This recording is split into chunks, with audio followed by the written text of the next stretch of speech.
श्री वेंकटेश्वर स्वामी का लीलाचरित। भविष्योत्तर पुराण से। नैमिषारण्य के मुनियों ने सूत गोस्वामी से कहा, हे सूत गोस्वामी, अब तक हमने वरदराज स्वामी और जगन्नाथ स्वामी के बारे में सुना है। अब वेंकटाचल महात्म्य का वर्णन करें। इस पर सूत गोस्वामी ने इस प्रकार कहा। एक बार गंगा नदी के तट पर मुनियों द्वारा एक महान यज्ञ किया जा रहा था। तब नारद मुनि वहां आए और मुनियों से कहा, इस यज्ञ का फल आप परमेश्वर को अर्पित करें, और वे चले गए। मुनियों ने ब्रह्मा, विष्णु और महेश त्रिमूर्ति में से कौन परमेश्वर है, ये जानने के लिए भृगु महर्षि को भेजा। भृगु महर्षि पहले ब्रह्माजी के पास गए और साष्टांग नमस्कार किया, लेकिन ब्रह्माजी ने उन्हें कोई भी आशीर्वाद नहीं दिया।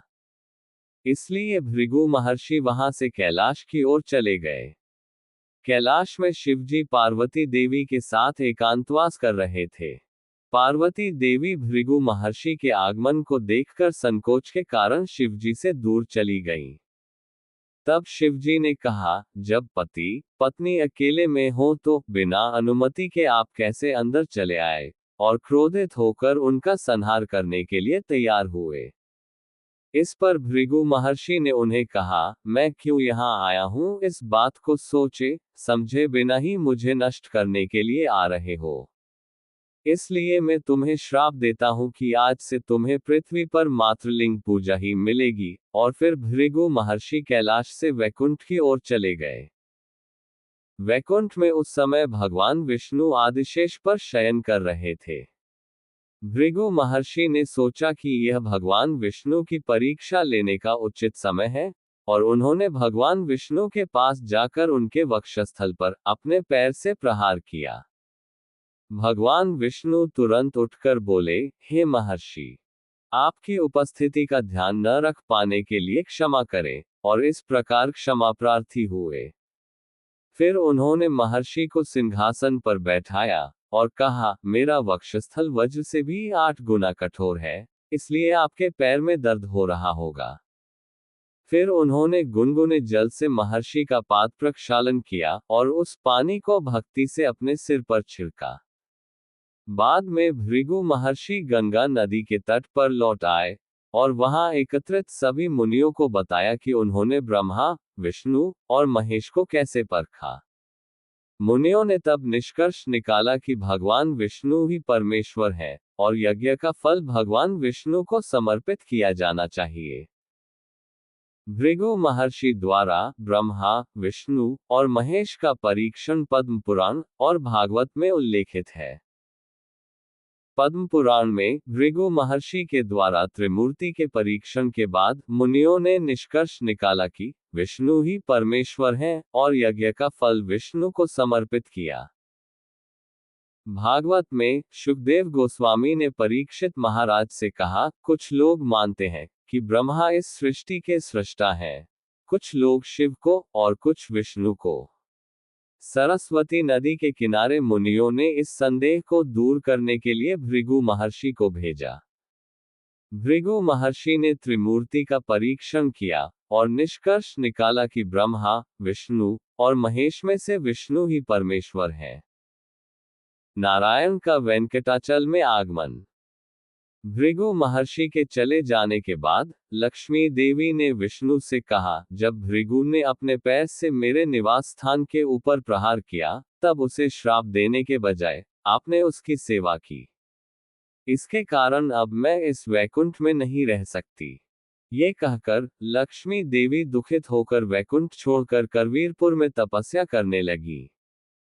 लक्ष्मी देवी के अनुपस्थिति नारायण को वैकुंठ में रहना अच्छा नहीं लगा। इसलिए उन्होंने भी वैकुंठ त्याग दिया और मानव रूप धारण कर वेंकटाचल पर्वत पर आ गए। वहां स्वामी पुष्करिणी के पास स्थित एक इमली वृक्ष के नीचे की वल्मीक में नारायण निवास करने लगे। इस प्रकार नारायण ने उस वल्मीक में 10,000 वर्ष बिता दिए। द्वापर युग समाप्त हो चुका था और अब कलियुग का 28वां वर्ष आरंभ हो चुका था। तब ब्रह्मा और शिव लक्ष्मी देवी के पास आए और ब्रह्मा बोले, नारायण आपकी खोज में वाल्मीकि में रह रहे हैं। हम गाय और बछड़े का रूप धारण करेंगे। आप एक सामान्य स्त्री बनकर हमें चोर राजा को बेच देना, जो चंद्रगिरी पर शासन करते हैं। मैं प्रतिदिन नारायण को दूध दूंगा। इस पर लक्ष्मी देवी ने सहमति दी। शिव और ब्रह्मा गाय और बछड़े का रूप धारण कर लिया। तब लक्ष्मी देवी उन दोनों को लेकर चोलराज के पास पहुंची। लक्ष्मी देवी ने राजा से कहा, हे राजन, ये गाय उत्तम नस्ल की है और इसका दूध न केवल स्वादिष्ट है बल्कि अत्यंत पौष्टिक भी है। ये कहकर लक्ष्मी देवी ने गाय और बछड़े को राजा को बेच दिया। राजा ने इस गाय के बारे में अपनी पत्नी को बताया और गाय की देखभाल की जिम्मेदारी रानी को सौंप दी। रानी ने ग्वाले को बुलाकर आदेश दिया कि इस गाय का दूध अलग से दुहकर लाया जाए। ग्वाला प्रतिदिन इस गाय को अन्य गायों के साथ पहाड़ पर चराने ले जाता था। किंतु जब दूहने का समय आता, तो गाय के थनों में दूध नहीं होता था। रानी ने ग्वाले को बुलाकर पूछा, तुम अब तक उस विशेष गाय का दूध क्यों नहीं लाए? ग्वाले ने उत्तर दिया, गाय के थनों में दूध नहीं होता है। रानी ने उसे फटकार बताई, उस गाय को तो दूध पीने वाले बछड़ा होने पर भी उसके थनों से दूध क्यों प्राप्त नहीं होता है? निश्चित रूप से तुम ही उसका दूध पी जाते होंगे। यदि कल से तुम उस गाय का दूध लेकर नहीं आए, तो मैं तुम्हें दंडित करूंगी। ग्वाला जब गायों को चराने गया, तो उसने विशेष ध्यान से उस गाय का निरीक्षण किया। उसने देखा कि वह गाय एक वाल्मीकि के ऊपर खड़ी होकर उसमें दूध छोड़ रही है, जहां श्रीनिवास विराजमान थे। ग्वाला क्रोधित होकर अपनी कुल्हाड़ी से गाय को मारने के लिए आगे बढ़ा। यह देखकर कि ग्वाला मुझे दूध देने वाली गाय को मारने जा रहा है, श्रीनिवास ने उसे रोकने का प्रयास किया। परंतु ग्वाला द्वारा मारी गई कुल्हाड़ी गाय पर न लगकर श्रीनिवास के मस्तक पर लगी, जिससे रक्त बहने लगा। ग्वाला जब अपने सामने श्रीनिवास के रूप में साक्षात नारायण को देखता है, तो भयभीत होकर तत्काल प्राण त्याग देता है। इसके बाद गाय वहां से राजा के पास जाकर भूमि पर गिर पड़ी और जोर जोर से रंभाने लगी। राजा गाय की इस स्थिति को देखकर उसके पीछे पीछे घटनास्थल पर पहुंचा। वहां पहुंचकर उसने देखा कि वाल्मीकि रक्त से सनी हुई है और ग्वाला मृत पड़ा है। राजा ने विस्मित होकर पूछा, ग्वाले की मृत्यु का कारण क्या है? ये वाल्मीकि किसके रक्त से सनी है? इस भयानक घटना को किसने अंजाम दिया है? तब श्रीनिवास ने नारायण के रूप में वाल्मीकि से बाहर निकलकर राजा को पूरी घटना का विवरण दिया। राजा ने तुरंत विनम्रता से श्रीनिवास से प्रार्थना की, मेरे सेवक से जो अपराध हुआ है, उसे क्षमा करें। इस पर श्रीनिवास ने कहा, सेवक द्वारा किए गए अपराध के लिए स्वामी को ही जिम्मेदार माना जाता है। इसलिए तुम्हारे द्वारा किए गए इस अपराध के कारण मैं तुम्हें श्राप देता हूं कि तुम राक्षस बनोगे। राजा ने श्रीनिवास से प्रार्थना की कि, स्वामी, मैंने जो अपराध नहीं किया है, उसके लिए मुझे श्राप दिया गया है। कृपया इस श्राप से मेरी रक्षा कीजिए। तब श्रीनिवास ने राजा से कहा, हे राजन, कुछ समय बाद इस क्षेत्र में आकाशराज का जन्म होगा और वे अपनी पुत्री पद्मावती का विवाह मुझसे करेंगे। उस विवाह के अवसर पर मुझे जो स्वर्ण मुकुट भेंट किया जाएगा, उसे मैं प्रत्येक शुक्रवार की सायंकाल धारण करूंगा, और जब मैं उससे आनंदित हो जाऊंगा, तभी तुम्हारा श्राप समाप्त हो जाएगा। इस प्रकार श्रीनिवास ने राजा को अपने अवतार की भविष्य में होने वाली लीला का वर्णन किया। राजा ने श्रीनिवास को प्रणाम किया और वहां से विदा हुआ। श्रीनिवास ने अपनी चोट के उपचार हेतु बृहस्पति का स्मरण किया। तुरंत ही बृहस्पति वहां प्रकट हुए। श्रीनिवास ने उनसे पूछा, इस घाव के लिए औषधि क्या हो सकती है? बृहस्पति ने उत्तर दिया, गुलाब वृक्ष के दूध में आक के पेड़ की रुई फल के रेशों को मिलाकर इसका लेप बनाए और उसे घाव पर लगाए। श्रीनिवास का वराह स्वामी से मिलन। जब श्रीनिवास अपनी चोट के उपचार हेतु औषधि की खोज में थे, तब उन्होंने वराह स्वामी के दर्शन किए। वराह स्वामी ने तुरंत पहचान लिया कि यह नारायण स्वयं है, और उनसे पूछा, आप यहाँ क्यों पधारे हैं? तब श्रीनिवास ने पूरी घटना का वर्णन किया, और वराह स्वामी से निवेदन किया कि उन्हें इस पर्वत पर कलियुग के अंत तक निवास करने की अनुमति दी जाए। वराह स्वामी ने कहा, यदि आप उचित मूल्य लक्ष्मी देंगे तो मैं आपको ये स्थान रहने के लिए दूंगा। इस पर श्रीनिवास ने उत्तर दिया, इस समय मेरे पास लक्ष्मी देवी नहीं है। इसलिए मैं आपको एक वचन देता हूं कि कलियुग में जो भी भक्त मेरे दर्शन के लिए आएंगे, वे सबसे पहले आपके दर्शन करेंगे। मेरे अभिषेक, पूजा और नैवेद्य से पहले आपके लिए ये सभी कर्म किए जाएंगे। यही मेरा आपको दिया जाने वाला मूल्य है। वराह स्वामी इस प्रस्ताव से सहमत हो गए और श्रीनिवास को निवास के लिए 100 फुट भूमि प्रदान की।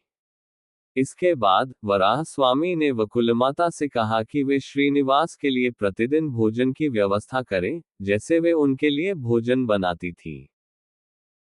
यहाँ सूत गोस्वामी ने मुनियों से कहा, नारायण ने कलियुग में पापी जीवों का उद्धार करने के लिए साधारण मानव की तरह अभिनय किया। यद्यपि श्रीनिवास और वराह स्वामी दोनों एक ही हैं, फिर भी उन्होंने भक्तिहीन लोगों को मोह में डालने और अपनी लीलाओं को सुनने वाले भक्तों को आनंदित करने के लिए ऐसा किया। वकुलमाता का पूर्व जन्म। द्वापर युग में श्री कृष्ण राक्षसों का संहार करते हुए और गोप बालकों के साथ एक साधारण बालक की भांति खेलते हुए यशोदा माता को आनंदित करते थे। समय बीतने पर श्री कृष्ण वृंदावन छोड़कर मथुरा चले गए। मथुरा से द्वारका जाकर उन्होंने कई रानियों से विवाह किया। एक बार यशोदा माता ने कृष्ण से दुखी होकर कहा, हे कृष्ण, मैं तुम्हारी बाल लीलाओं को देखकर आनंदित तो हुई, लेकिन तुम्हारे विवाहों में से एक भी नहीं देख सकी। तब श्री कृष्ण ने यशोदा माता को वचन दिया, माँ, जब आप इस शरीर को छोड़ोगी तब वकुल माता के रूप में जन्म लोगी और वेंकटाचल पर स्थित वराह स्वामी की सेवा करोगी। मैं वैकुंठ से श्रीनिवास के रूप में वहां आऊंगा। तब आप ही मेरा विवाह कराओगी। इस प्रकार यशोदा माता ने वकुल माता के रूप में जन्म लिया और वराह स्वामी की सेवा में तत्पर रहने लगी।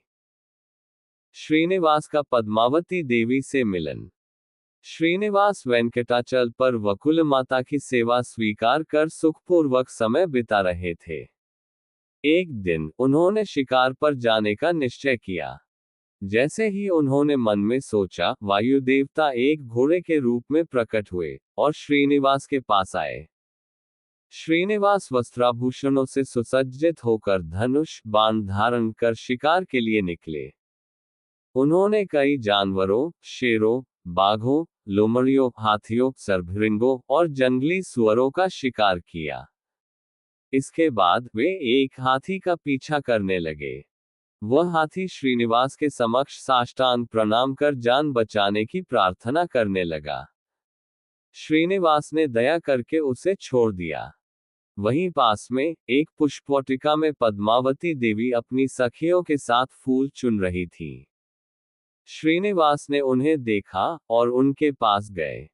वे उनके पास पहुंचे, तब पद्मावती की सहेलियां उनसे पूछने लगी, आप कौन है? यहाँ क्यों आए हैं? तब श्रीनिवास ने उत्तर दिया, मुझे कृष्ण कहकर पुकारा जाता है।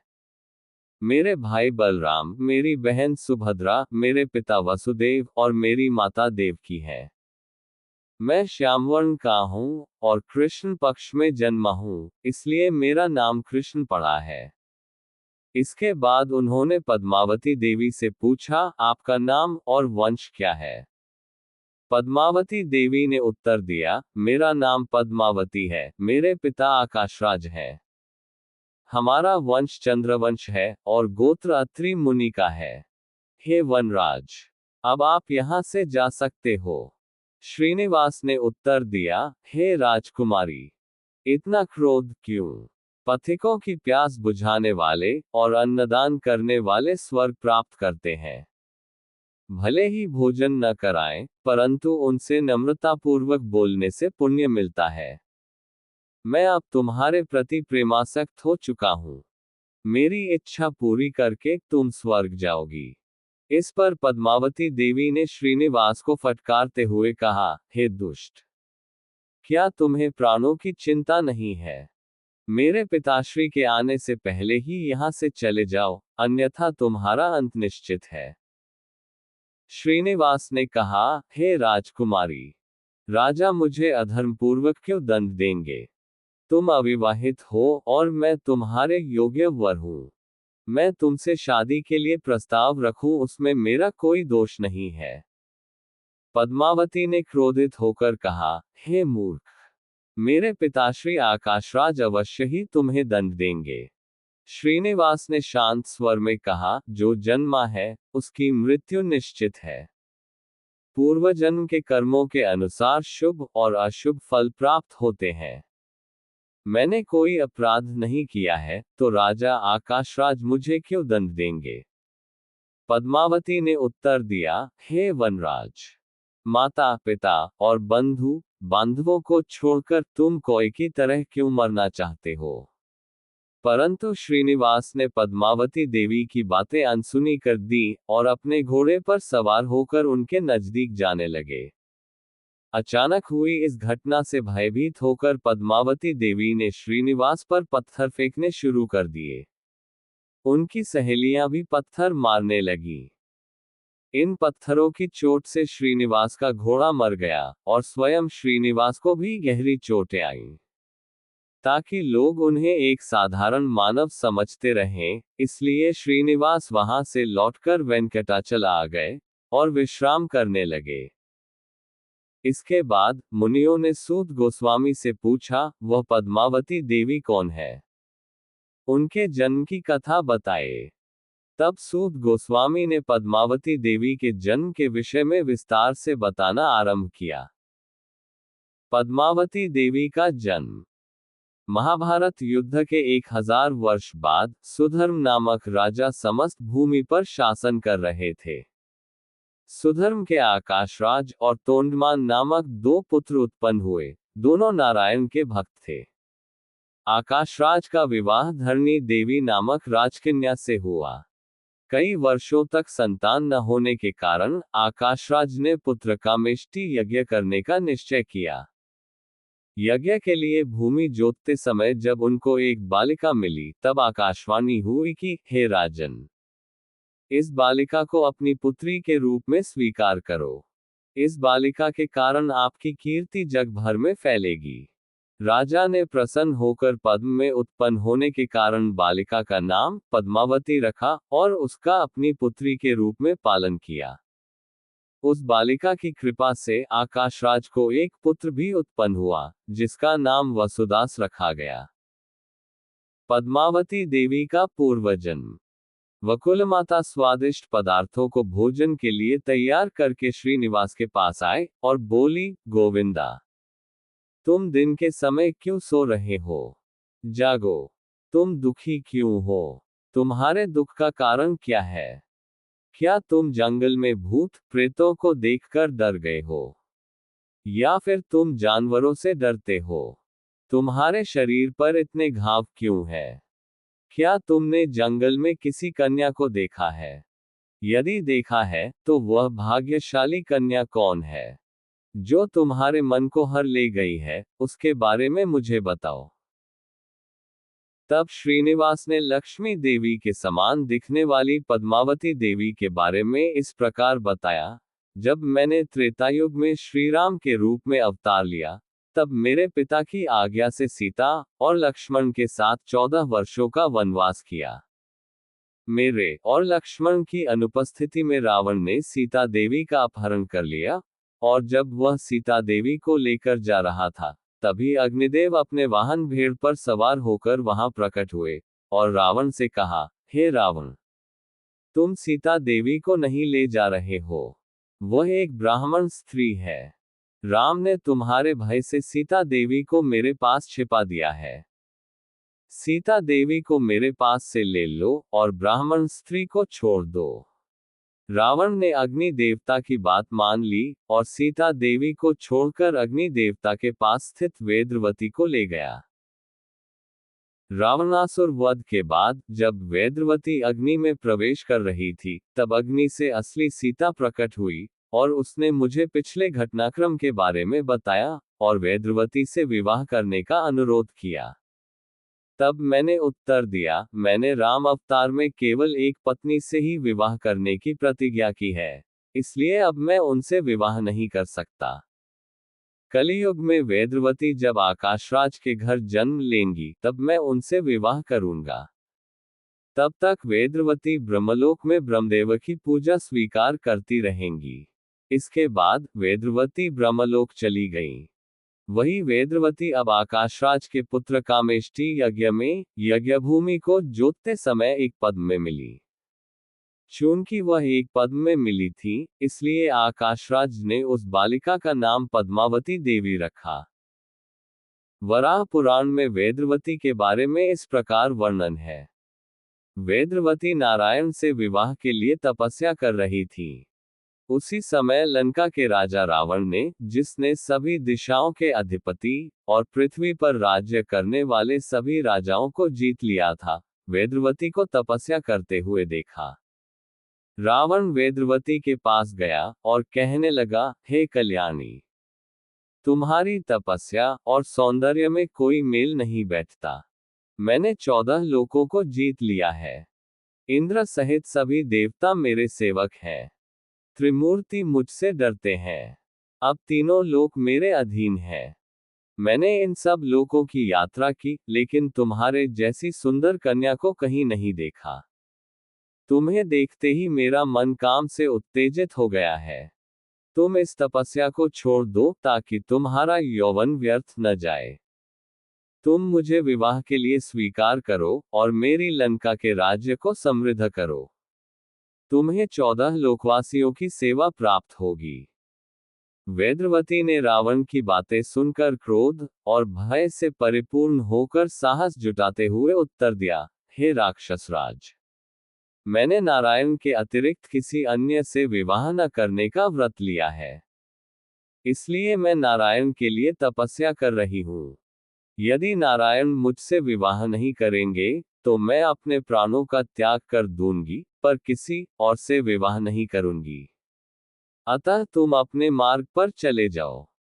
रावण जोर से हंसकर बोला, हे मूर्ख स्त्री, नारायण मेरा नाम सुनते ही भयभीत हो जाता है।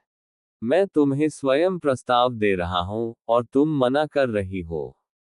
मैं तुमसे बलपूर्वक विवाह करूंगा और देखूंगा कि मुझे कौन रोकता है। ये कहकर रावण ने वेद्रवती के निकट जाकर उसके केश पकड़ लिए। वेद्रवती ने अपने तपोबल से अपने हाथ को खड्ग के रूप में बदलकर अपने केश काट दिए और रावण से कहा, हे पापात्मा, जो स्त्री तुमसे विवाह में रुचि नहीं दिखा रही है, उसे बलपूर्वक क्यों ले जाना चाहते हो? मेरे कारण तुम और तुम्हारा वंश समाप्त हो जाएगा।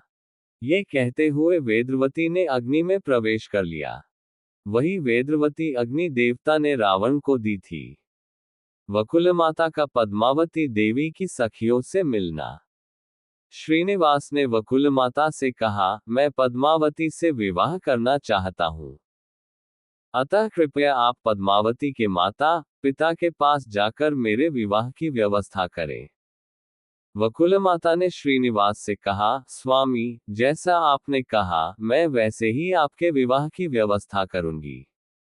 ये कहकर वह मादा घोड़े पर सवार हो गई और श्रीनिवास द्वारा बताए गए मार्ग पर निकल पड़ी। वकुलमाता ने पहले कपिल तीर्थ में स्नान किया और कपिलेश्वर के दर्शन किए।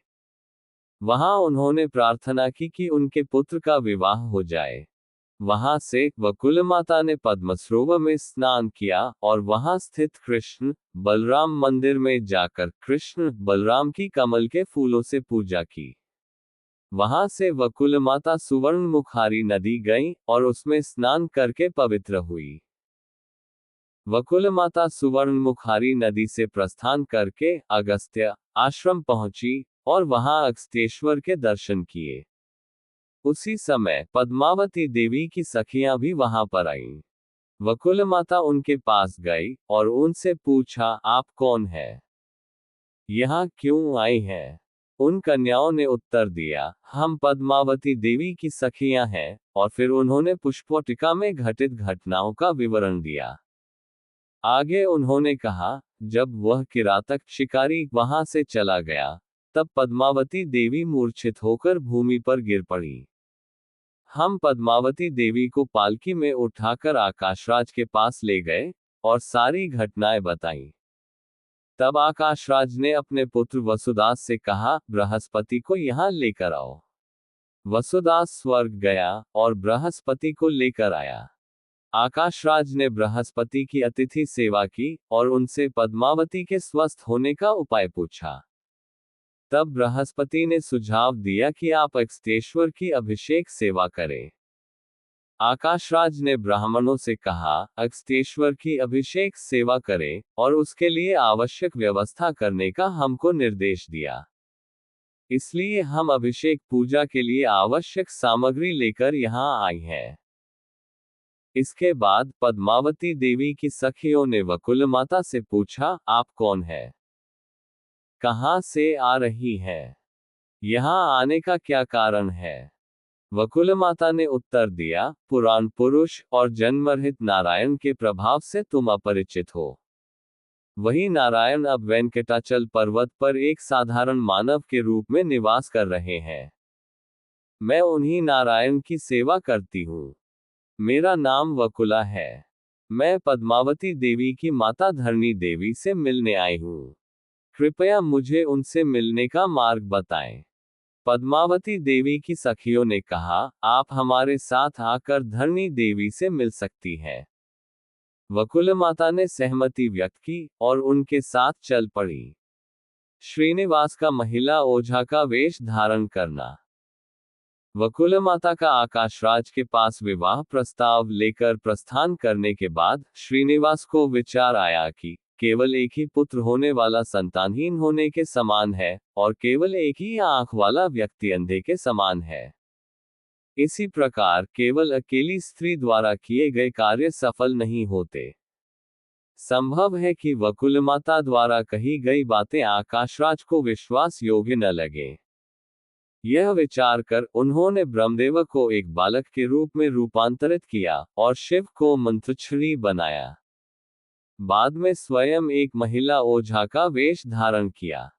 महिला ओझा के वेश में श्रीनिवास बालक रूपी ब्रह्मा और मंत्रछड़ी रूपी शिव को लेकर आकाशराज के राज्य नारायणपुर में पहुंचे।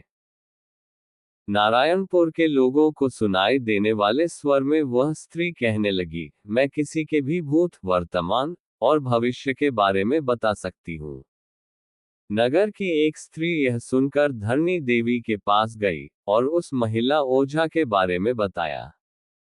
धरणी देवी ने उसे बुलाया और उससे पद्मावती देवी के विषय में पूछने को कहा।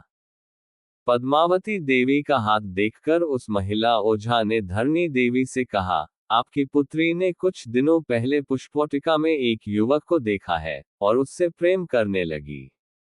वह उससे विवाह करना चाहती है, लेकिन ये सोचकर कि आप सहमत नहीं होंगे इसलिए उसने आपको ये बात नहीं बताई, और इस कारण से वह नींद और आहार छोड़कर दुखी हो रही है।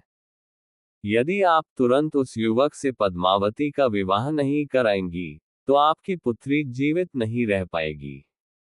वह युवक कोई साधारण व्यक्ति नहीं, बल्कि वैकुंठ के भगवान नारायण है।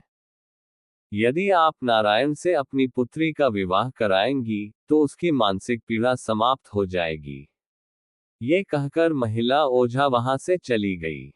उसके जाने के बाद धरणी देवी ने पद्मावती के पास जाकर उसे सांत्वना दिया और कहा, मैं आपकी इच्छा अनुसार ही करूंगी।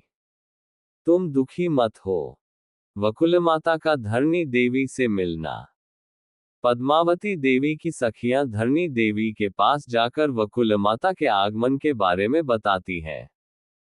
धरणी देवी वकुलमाता का आदरपूर्वक आतिथ्य करती हैं और पूछती हैं, आप कौन हैं और कहाँ से आए हैं।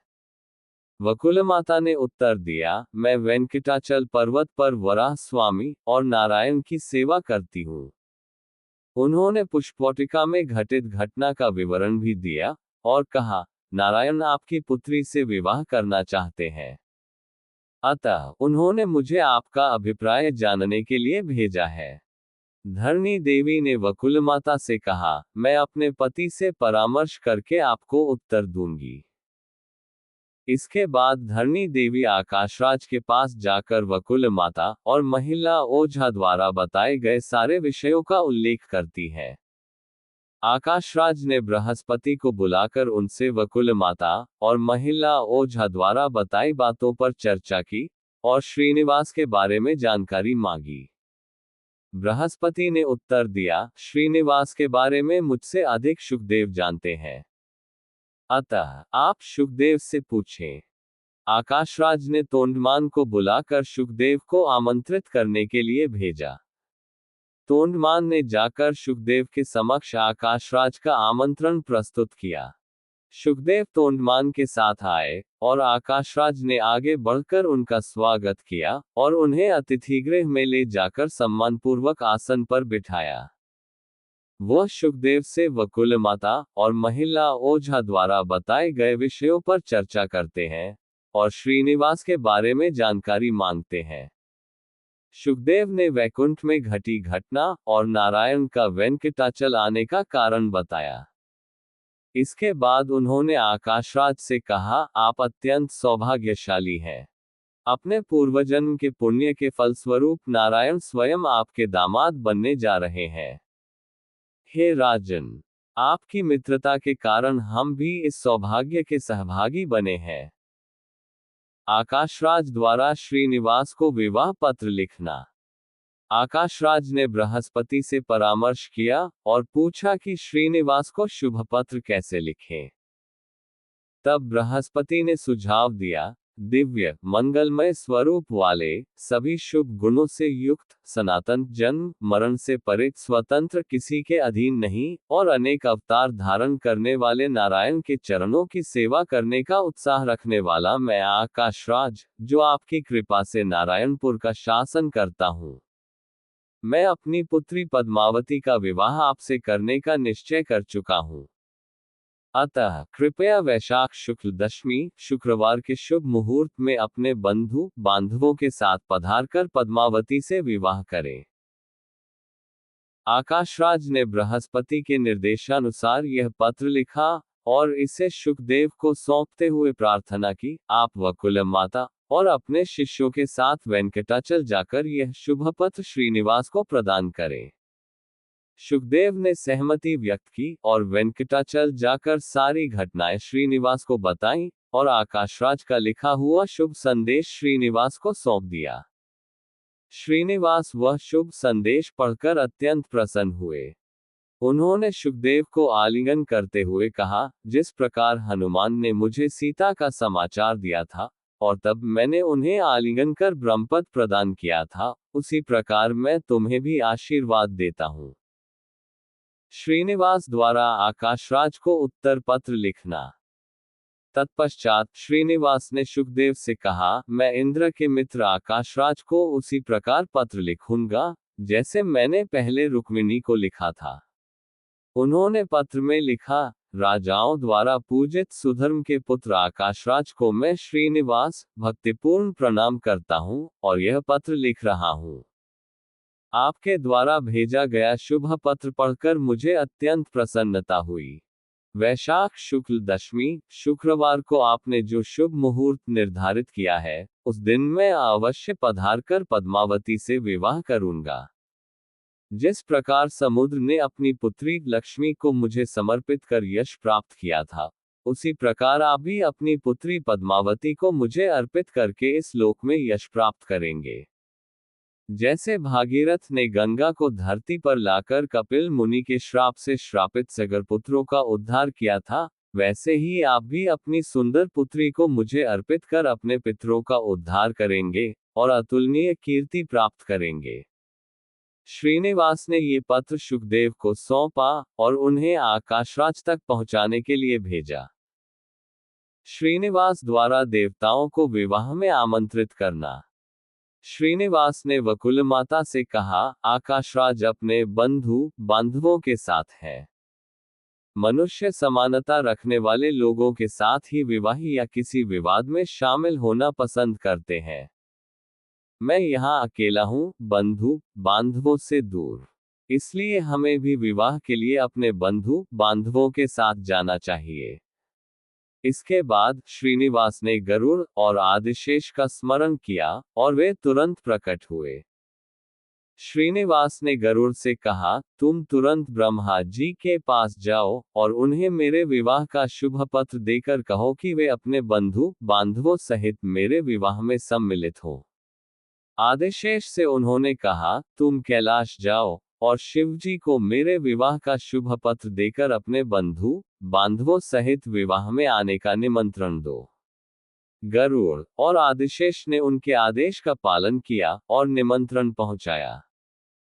ब्रह्मा ने अपने लोक में घोषणा की कि नारायण के विवाह में सभी को उपस्थित होना चाहिए।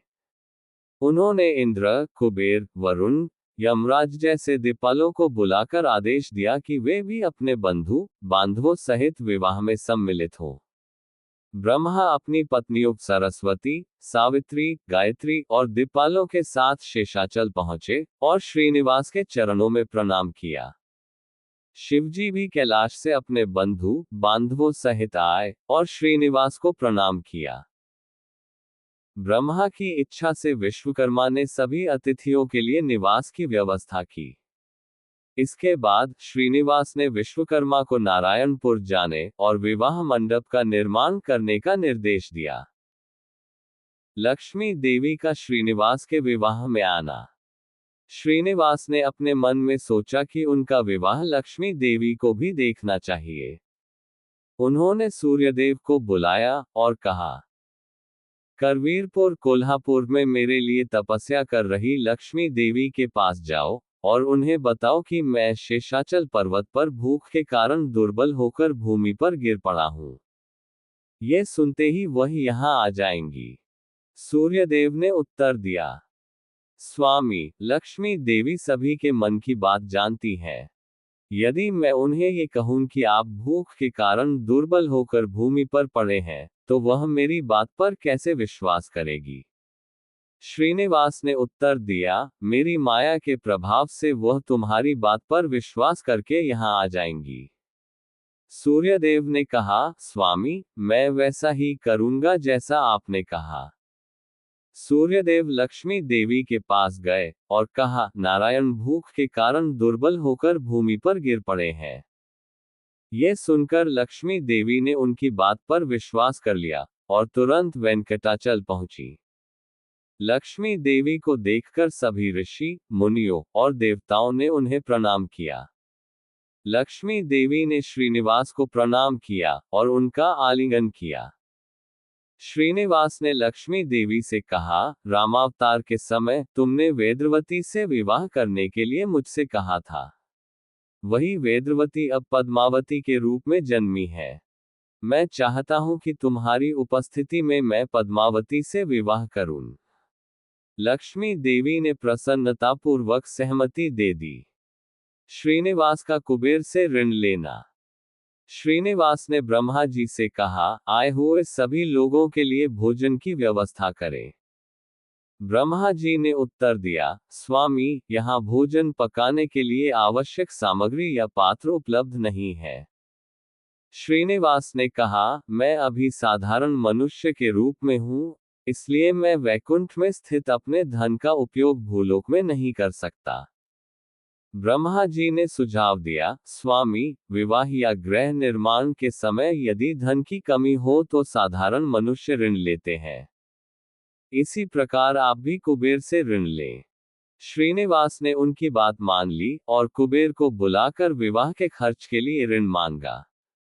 कुबेर ने कहा, ये भूलोक है, इसलिए आपको मुझे लिखित पत्र देना होगा, तभी मैं धन प्रदान करूंगा। श्रीनिवास ने सहमति व्यक्त की और लिखा, ऋण लेने वाला श्रीनिवास, ऋण देने वाला कुबेर। कलियुग के विलंब नामक वर्ष वैशाख मास शुक्ल पक्ष सप्तमी तिथि के दिन मैं अपने विवाह के लिए श्रीराम मुद्रा में 14 लाख मॉडल सोने के सिक्के ऋण स्वरूप ले रहा हूं। इस धन को मूल और ब्याज सहित 1000 वर्षों के भीतर लौटाने का वचन देता हूं। इसके साक्षी ब्रह्मा, रुद्र और एक पीपल का वृक्ष है। श्रीनिवास ने ये लिखित पत्र कुबेर को दिया। कुबेर ने धन प्रदान किया। ब्रह्मा जी ने उस धन से आवश्यक सामग्री मंगाए और भोजन तैयार किया। इसके बाद ब्रह्मा जी ने श्रीनिवास से पूछा, हे श्रीनिवास, इस भोजन का नैवेद्य किसे अर्पित करना है? श्रीनिवास ने उत्तर दिया, अहोबिल नरसिंह स्वामी को नैवेद्य अर्पित करें। ब्रह्मा जी ने नरसिंह स्वामी की पूजा कर नैवेद्य अर्पित किया और आए हुए सभी लोगों में वह प्रसाद वितरित किया। श्रीनिवास का नारायणपुर पहुंचना। श्रीनिवास का मंगल स्नान विभिन्न सुगंधित द्रव्यों से संपन्न किया गया। उन्हें सुंदर वस्त्र और आभूषण पहनाकर वर के रूप में सजाया गया। अप्सराओं ने नृत्य किया, गंधर्वों ने गायन किया, देवताओं ने पुष्प वर्षा की और ऋषि मुनियों ने वेदों का पाठ किया। इसके बाद श्रीनिवास वराह स्वामी के पास गए और बोले, स्वामी, आपके आशीर्वाद से मैं विवाह करने जा रहा हूं। कृपया आप भूदेवी के साथ मेरे विवाह में पधारें। वराह स्वामी ने उत्तर दिया, मेरी सेविका वकुला तुम्हारे विवाह में आएगी। श्रीनिवास ने उत्तर दिया, मैं आपकी इच्छा को अस्वीकार नहीं कर सकता। फिर वे वहां से लक्ष्मी देवी को साथ लेकर गरुड़ पर सवार होकर नारायणपुर जाने के मार्ग में स्थित पद्म सरोवर के तट पर पहुंचे। पद्म सरोवर पर सुखदेव का आश्रम था। सुखदेव श्रीनिवास के पास आए, प्रणाम किया और प्रार्थना की, हे वैकुंठपति, कृपया मेरे आश्रम में पधारें और मेरे आतिथ्य को स्वीकार कर मेरे जीवन को सार्थक करें। श्रीनिवास ने कहा, मैं अकेला नहीं हूं। मेरे साथ मेरे परिवार और अनुयायी हैं। सुखदेव ने उत्तर दिया, स्वामी, यदि आप संतुष्ट हैं, तो 14 लोक के निवासी संतुष्ट हो जाते हैं। अतः कृपया आप मेरे आतिथ्य को स्वीकार करें। श्रीनिवास ने उनकी प्रार्थना स्वीकार की और उनके आश्रम में पधारे। सुखदेव ने पद्म सरोवर में स्नान किया, स्वादिष्ट भोजन तैयार किया और लक्ष्मी देवी तथा श्रीनिवास को अर्पित किया। लक्ष्मी देवी तथा श्रीनिवास ये भोग ग्रहण करके नारायणपुर के लिए आगे बढ़े। पद्मावती देवी और श्रीनिवास का विवाह। लक्ष्मी देवी तथा श्रीनिवास के नारायणपुर पहुंचने की सूचना मिलते ही तोंडमान अपनी पत्नी और ब्राह्मणों के साथ उनका स्वागत करने पहुंचे। उन्होंने श्रीनिवास को प्रणाम कर उनका अभिनंदन किया। तोंडमान की पत्नी ने श्रीनिवास को बुरी दृष्टि से बचाने के लिए उनकी आरती उतारी। तोंडमान ने श्रीनिवास को लेकर आकाशराज के महल में प्रवेश किया और उन्हें एक स्वर्ण सिंहासन पर विराजमान किया। आकाशराज ने श्रीनिवास के चरणों में प्रणाम किया। धरणी देवी ने श्रीनिवास के चरणों पर स्वामी पुष्करणी के जल से अभिषेक किया और आकाशराज ने स्वयं उनके चरण धोकर जल को अपने सिर पर छिड़क लिया। इस जल को उन्होंने अपने परिवारजनों, सेवकों, खजाने, गौशाला, हाथीशाला, अश्वशाला और वस्त्रशाला पर भी छिड़कते हुए कहा, श्रीनिवास के चरणोदक से आज मेरा राज्य, परिवार, पितृदेवता और संपत्ति सब पवित्र हो गए हैं। इसके पश्चात बृहस्पति ने श्रीनिवास से कहा, अत्रि महर्षि के गोत्र में उत्पन्न सुधीर की प्रपौत्री और सुधर्म की पौत्री आकाशराज की कन्या पद्मावती को आप पत्नी रूप में स्वीकार करें। वशिष्ठ मुनि ने श्रीनिवास के पक्ष से उत्तर दिया। वशिष्ठ गोत्र में जन्मे ययाति के प्रपौत्र, तेजस्वी सूरसेन के पौत्र और वसुदेव के पुत्र श्रीनिवास आपकी पद्मावती देवी को पत्नी रूप में स्वीकार करेंगे। आकाशराज ने श्रीनिवास से प्रार्थना की, हे पुरुषोत्तम, मैं अपनी कन्या को आपको अर्पित करता हूँ। कृपया इसे स्वीकार करें। उन्होंने पद्मावती देवी को श्रीनिवास के दाहिने हाथ में सौंप दिया। विवाह के समय वशिष्ठ मुनि ने वैदिक मंत्र पढ़े और पवित्र मंत्रोच्चार के बीच श्रीनिवास ने पद्मावती देवी के गले में मंगलसूत्र बांधा।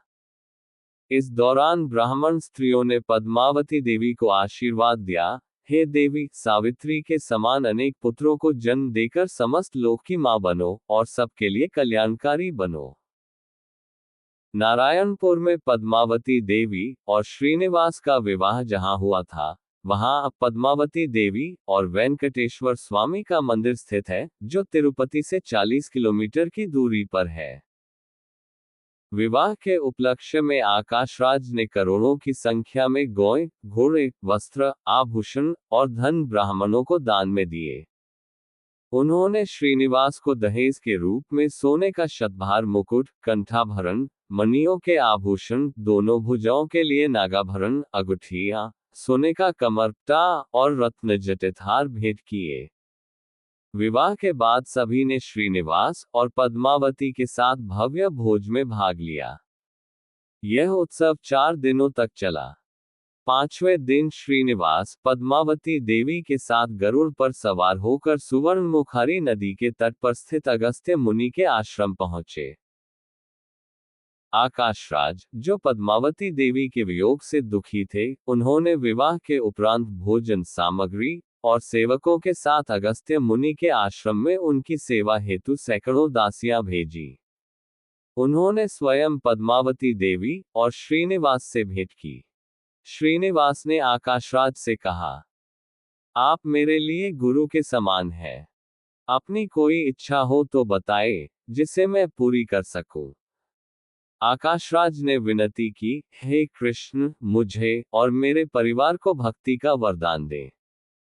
श्रीनिवास ने उन्हें आशीर्वाद दिया। तत्पश्चात श्रीनिवास ने अपने पहने हुए रेशमी वस्त्र अपने सालाजी वसुदास को भेंट किए। आकाशराज ने पद्मावती देवी से कहा, पुत्री, मैं अब जा रहा हूं।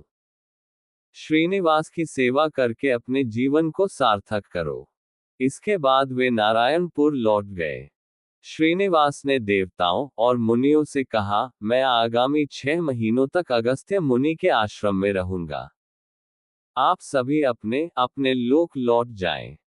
उनकी बात को नकार न पाते हुए सभी ने श्रीनिवास, पद्मावती देवी और लक्ष्मी देवी की परिक्रमा करके प्रणाम किया और चले गए। लक्ष्मी देवी श्रीनिवास की अनुमति से करवीरपुर कोल्हापुर लौट गईं।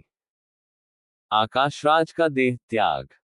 जब श्रीनिवास अगस्त्य मुनि के आश्रम में थे, तभी आकाशराज का स्वास्थ्य बिगड़ने लगा। उन्होंने अपना शरीर त्यागते समय पद्मावती देवी और श्रीनिवास को देखने की इच्छा जताई और उन्हें लाने के लिए एक दूत भेजा। दूत ने पद्मावती देवी को प्रणाम कर बताया, आकाशराज गंभीर रूप से अस्वस्थ हैं और आपसे मिलने की इच्छा रखते हैं।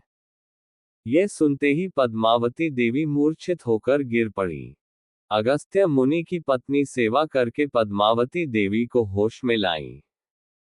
आकाशराज के स्वास्थ्य का समाचार सुनकर श्रीनिवास भी अत्यंत दुखी हुए। सभी नारायणपुर पहुंचे और आकाशराज से भेंट की।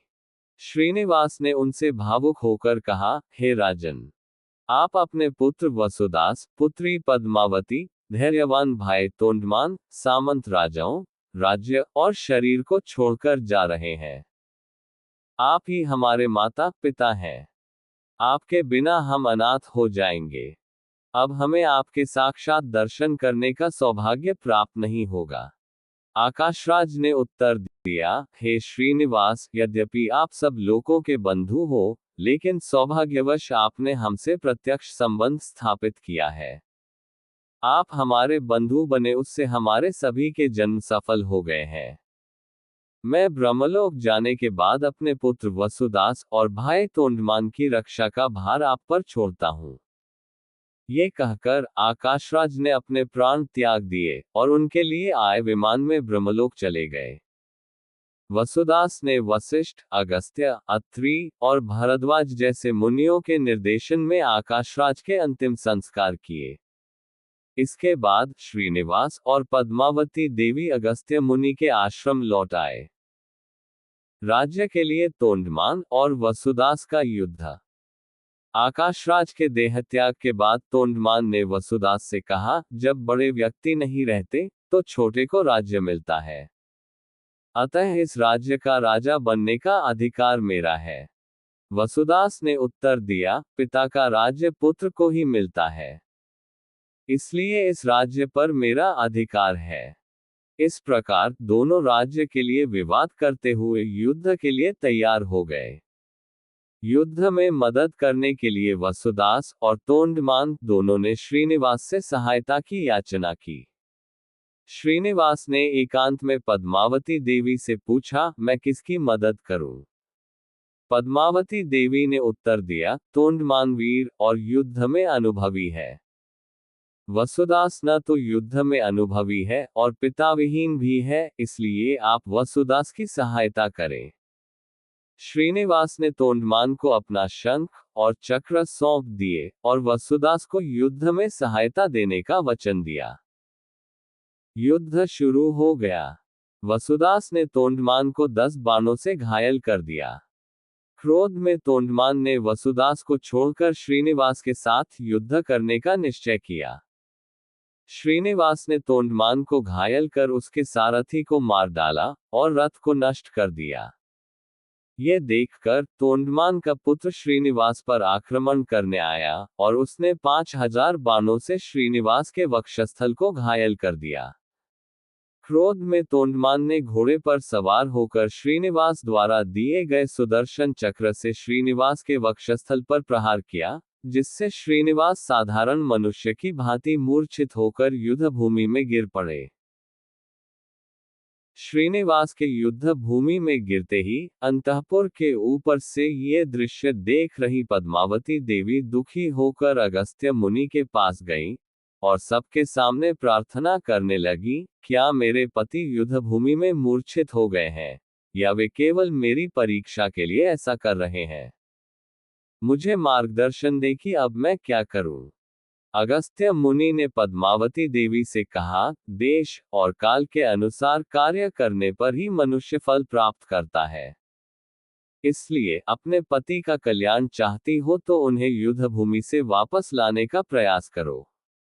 स्त्रियों का धर्म अपने पति के प्रति अपार भक्ति रखना है। कल्याणी, मुझे यही उचित लगता है कि शांति का प्रयास किया जाए। तुम्हारे चाचा और भाई दोनों ही राज्य चलाने में सक्षम हैं, इसमें कोई संशय नहीं है। पद्मावती देवी ने अगस्त्य मुनि के वचनों को स्वीकार करते हुए कहा, आप जो कह रहे हैं मैं वैसा ही करूंगी। इसके पश्चात वह अगस्त्य मुनि के साथ युद्ध क्षेत्र की ओर प्रस्थान कर गई। अगस्त्य मुनि के साथ युद्ध क्षेत्र में पहुंचकर पद्मावती देवी ने श्रीनिवास की सेवा करके उन्हें मूर्छा से बाहर निकाला। श्रीनिवास ने पद्मावती देवी को देखकर कहा, स्त्रियों को युद्ध भूमि में नहीं आना चाहिए। तुम यहाँ क्यों आए हो? अगस्त्य मुनि ने श्रीनिवास से कहा, हे श्रीनिवास, आप युद्ध को रोककर राज्य को दोनों में बांट दें। परंतु श्रीनिवास ने क्रोधित होकर उत्तर दिया, मैं तोंडमान और उसके पुत्र को युद्ध में हराकर वसुदास को राज्य दूंगा। आप यहाँ से चले जाएं। पद्मावती देवी ने श्रीनिवास को प्रणाम कर और हाथ जोड़कर प्रार्थना की, हे स्वामी पुंडरीकाक्ष, इस विनाशकारी युद्ध से क्या लाभ होगा? वसुदास और तोंडमान दोनों हमारे बंधु हैं, इसलिए कृपया राज्य को दोनों में बांट दें। श्रीनिवास ने उत्तर दिया, तुम्हें क्षत्रिय धर्म की जानकारी नहीं है। तुम यहाँ से चली जाओ। श्रीनिवास के न मानने पर पद्मावती देवी ने अगस्त्य मुनि से प्रार्थना की, आप ही कृपया युद्ध को रोकें। अगस्त्य मुनि ने श्रीनिवास को समझाया, आकाशराज ने अपने अंतिम समय में आपसे वसुदास और तोंडमान की रक्षा का वचन लिया था।